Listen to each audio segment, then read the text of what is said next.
Most teams scraping LinkedIn hit the same wall, and they only notice it after their accounts start getting restricted. So let's answer the real question. How many LinkedIn accounts do you actually need to collect data safely? Hi, this is Michael from LinkedRent.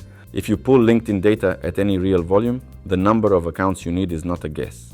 It comes down to two numbers, and once you know them, the math is simple. Every LinkedIn account has a hard ceiling of about 150 actions per day. That budget is shared across everything: profile visits, data extraction, messages, and connection requests. Go over it consistently and LinkedIn starts restricting the account.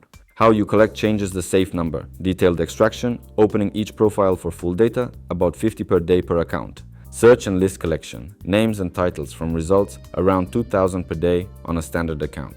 With Sales Navigator, up to 5,000 per day. Detailed extraction is the expensive one. That 50 is the number most people underestimate. Here is the formula. Take your daily target, divide by the safe rate per account, and round up. Need 500 fully extracted profiles a day. 500 divided by 50 is 10 accounts. Not one account working overtime. 10 accounts, each staying calm and human looking. 10 accounts is not 10 logins. It is 10 dedicated proxies, 10 warm-ups, and a replacement plan for when one gets restricted, because one always does. This is the hidden operational cost behind every scraping project.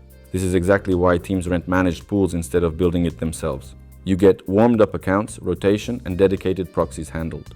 So collection never stops, even when an account goes down. So how many accounts do you need to scrape safely? Take your target, divide by your safe rate, round up, and plan for the operations behind it. I built a free calculator that runs these numbers for you. The link is below, plug in your target, and we can set up the pool for you.